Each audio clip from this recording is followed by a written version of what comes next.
Hey guys, I'm Lou and no time long see.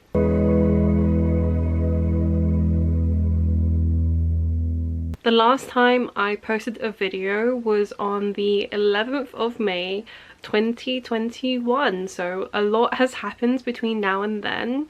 I'm filming this on the 8th of February 2025, so that's a lot of time. There are two main reasons why I haven't filmed in that time. I've really wanted to post, but these two reasons have been keeping me from coming back to YouTube. The first one is that I moved to Korea on August, actually not even in August, in July of 2021 to teach English.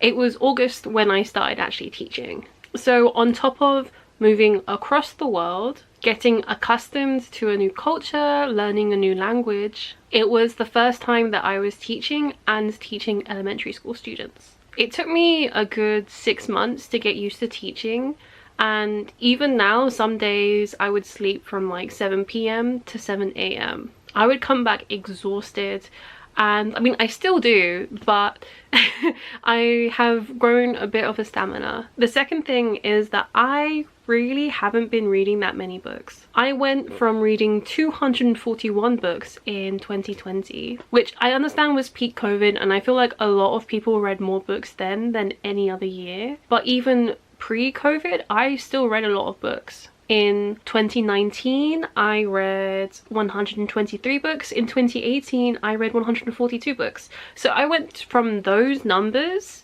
to 26 books in 2022, 27 books in 2023, and then 23 books in 2024. Like, that's me hardly reading. And in 2024, most of those were Korean children's books or just children's books in general because I had to read them for work. So really, I feel like it's even less than that for 2024. And so for me, when I'm reading that small amount of books, I can't really produce book content. I'm sure there are people who do produce book content reading that little, but for me, I felt like I couldn't do what I wanted to do. On top of that, I didn't really have the time to write scripts, film and edit because that takes so much work, and I've missed it, but I just couldn't do it. I do really miss booktube, and I hope that the community has missed me too. Is that selfish? I feel like that's kind of selfish to say, but I just really miss the community. I really miss talking to you guys. I miss just like chatting over books. So this video is going to be split up into 4 parts. I am going to try and summarize the time that I spent away from booktube in just 4 videos. 4 years of books in 4 videos. So this video will be 2021. So I'm going to structure all the videos by year. So this is 2021. I'm going to list all the books that I read and when I read them and the rating, and then I will go into depth into those books. So I will talk about my favorites, the honorable mentions, the dishonorable mentions, and my disliked books. And I will talk about what I remember now, 4 years later. So without further ado, let's get into this video. If you enjoy this video, please consider liking and subscribing. So in 2021, I read 29 books. Let me quickly list the books that I read and the rating that I gave them when I read it. Please note that when I rated these books, and when I still rate the books now, I rate primarily on how much I enjoy the books, not whether or not the book is a good book or well written, just purely my enjoyment. So these books' ratings are not objective. They're very biased to my tastes. The first book that I read was Red River Volume 1 by Chei Shinohara. I gave it 3 out of 5, and it was the only book that I read in January. February had Something to Talk About by Meryl Wilsner.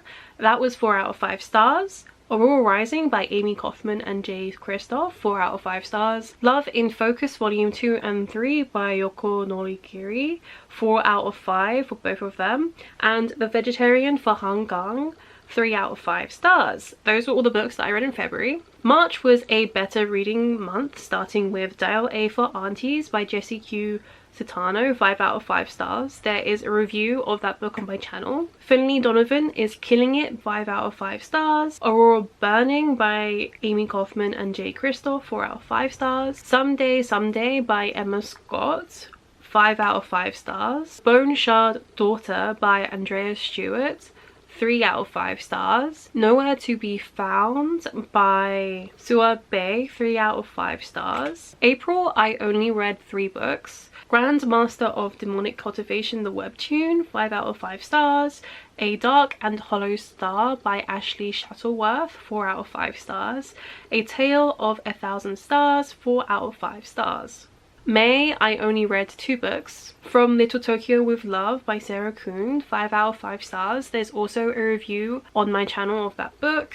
And Boys Run the Riot Volume 1 by Keito Gaku, also 5 out of 5 stars. June was only 1 book, with The Grandmaster of Demonic Cultivation, the fan translation. At this time, the official English translation hadn't even been announced, so I read the fan translation. Now you can get this book officially translated and published traditionally, and I would recommend you read it that way to support the author and the publisher. 5 out of 5 stars. July was also 1 book, which was the fan translation of Heaven's Official Blessing. That was 4 out of 5 stars. In August, I only read 1 book, which was Guide on How to Fail at Online Dating, the fan translation.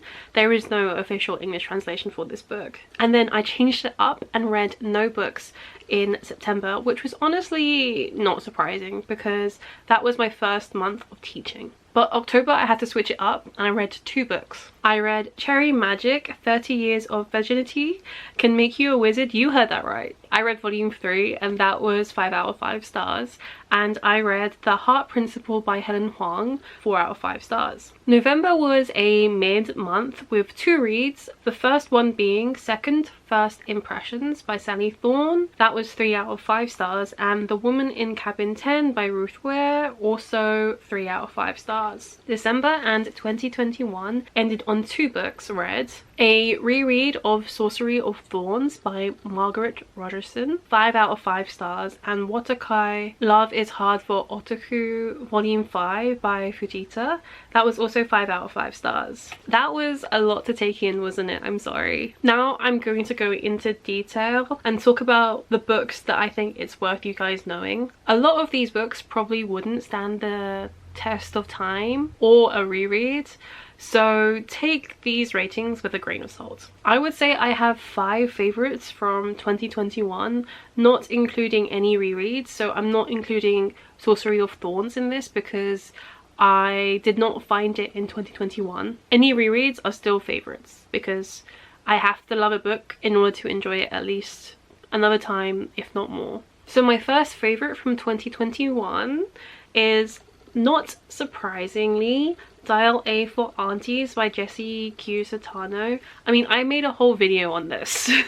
You could literally go and watch that video and see my like 2021 thoughts and compare it to now, because I'm honestly not going to say that much difference. But I still do remember a lot about that book, and I think it is because not only did I love it so much, but I dedicated a whole video to that, and a lot goes into a video because I had to write the script, film, edit, and when I publish, and I've rewatched it as well, so I remember my thoughts. Plus, even after I stopped BookTube, and now I can say now I've had my break, but when I had my break, the publisher really loved my review and they still to this day offer me arcs of her next books, and I really do appreciate that. I didn't expect it at all. Because they do that, I felt seen. I did request the book on NetGalley, I think, and then I got approved, and then I was one of the people that promoted the book. I guess the publisher must have liked it. Dial A for Aunties became a massive book. I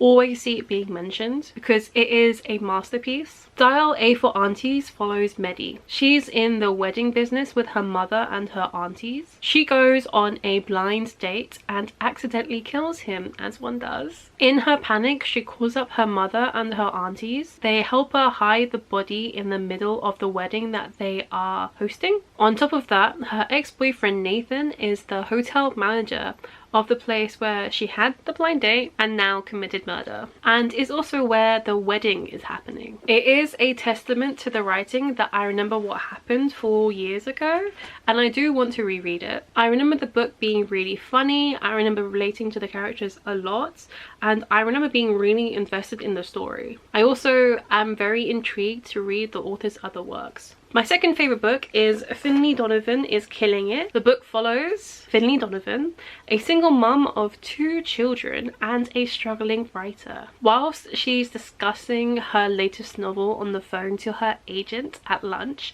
she gets mistaken for a contract killer and inadvertently accepts the offer to kill a problem husband, because you know, times are tough, you gotta do what you gotta do to make ends meet, and it turns out a fictional murder is a lot harder than one might think. I remember this book a lot. I remember gifting my 2 best friends this book after I finished this book because I absolutely loved it. They are traitors, they still haven't read it. I'm keeping an eye on your Goodreads, but it's okay, I forgive them. I still haven't read books that they have recommended to me and gifted me. I really badly want to reread this book and to continue on with the series because I know that this series has become at least 3 books. I really want to continue, and I think I will love the books as well, but I just need to find the time. That's the issue. You can buy books, but you can't buy the time to read them. I gave this book 5 out of 5 stars, and I still love this book to this day. Number 3 is Grandmaster of Demonic Cultivation by Mojang Tongju. I probably butchered this name, and I'm gonna butcher the character pronunciations as well. I'm sorry. I'm gonna specifically talk about the novel and not the webtoon because I did read both in 2021. Both are just as good, but I liked the novel more. I gave both of them 5 out of 5 stars. It's the same story, it's just in different styles, and it just depends on what you prefer reading. Like I said, the official English translation was not published or even announced then, but I do recommend picking those up. I actually have bought and reread those books. I'm actually on book 5 out of 5 in my reread. It's taken me a whole like year and a half, but I'm on book 5 finally, and I do recommend the official translation more because not only are you supporting the author and the publisher, and that will continue them to publish more books, but it's so beautifully done, and there's so much like special artwork as well that I really do recommend you guys looking at. The fan translation is over 1,000 pages, so the official English translation got published into 5 parts. If you know the Chinese drama The Untamed, then this is the book that drama is based on, minus the gay romance because of censorship. Grandmaster of Demonic Cultivation follows Wei Wuxian. The story starts during his reincarnation. I think that's like the best way to describe it. Wei Wuxian is known as the Yiling Patriarch, or the father of demonic cultivation. He was the first person to follow the demonic path, and that choice, among others, led to a great big battle 13 years ago where he died. In the present, a disgruntled young man sacrifices his soul so Wei Wuxian can inhabit his body and exact his revenge. Despite how hard he tries, Wei Wuxian keeps on running into the righteous, the esteemed Lan Wangji. They have a history, and Wei Wuxian tries so hard to avoid him. They discover together that a dark past has a lot of uncovered secrets and conspiracies, and become determined to find out the truth about what happened 13 years ago. I love this book so much. It caused me to read all of the author's current published works, and all of her books are so massive. And now I need to reread all of those books and the official English translations. If you're a fan of flashbacks, this book does it really well. The beginning is Wei Wuxian's reincarnation and him meeting Lan Wangji again. But after this book gets you hooked, it sends you back in the past to fully understand what happened 13 years ago, for you to see the relationship between Wei Wuxian and Lan Wangji. And it's a long flashback. In the official English translation, it's like halfway of book 1 all the way to like halfway book 3, and each book is like 300-400 pages long. So by the time you get back to the present, you fully understand everything that's happening and the significance of their relationship. So you get invested to see whether or not the characters can find the truth, but also reveal the feelings that they have. It's such a good book, but it's not an easy read. It's like Game of Thrones or like Brandon Sanderson level of difficulty. Each character has 2 or 3 names. Wei Wuxian is also Wei Ying, and he's also the Yiling patriarch. He might even have more names, but those are the names that I remember. And the relationship between the characters determine what they call each other. And this is for all of the characters. On top of that, there are so many characters and so many from different houses, and there's so much like politics involved. There is a character list guide available online if you do decide to pick up this book. I really love it and I highly recommend it. And if you find it too intimidating, I would recommend starting with other media, because there's so much media of this book. There's the webtoon, there's the anime, and there's the Chinese drama. But it's so good, especially the romance, because this romance is such slow burn. And they start off as academic rivals, and then there's this whole war. There's so many like power shifts. All the characters go through so much, and I really hope that I sold it to you guys. It's a 5 out of 5 star read. It's like an all-time favorite, and it will continue to be an all-time favorite. Number 4 is Heaven's Official Blessing, also by Mojiang Tongzhu, the same author of Grandmaster of Demonic Cultivation. This book is even longer than Grandmaster of Demonic Cultivation. So Heaven's Official Blessing follows Xilan. He was the crown prince to a prosperous kingdom, and he spent his time studying and doing noble deeds to cultivate his path to godhood. But those who rise have further to fall, and he's done this cycle of mortal to immortal 3 times. And this book starts when he has risen to be a god for the 3rd time. And with his actions, he's caused the gods around him to be very angry at him. During his travels and his attempts to make amends, he meets the intriguing, the mysterious San Lang, who may or may not be all that he seems. What secrets lie behind his carefree smile? I also read the fan translation because the English translation, the official one, had not been published. But the official English translation has split this book up into 8 parts. That's how long this book is. The main plot of this book is learning about Xilan, his past before godhood, and his previous ascensions to godhood, as well as his connections with San Lang. I remember enjoying their relationship, but this is a long ass book. Like, I think it's over 2,000 pages,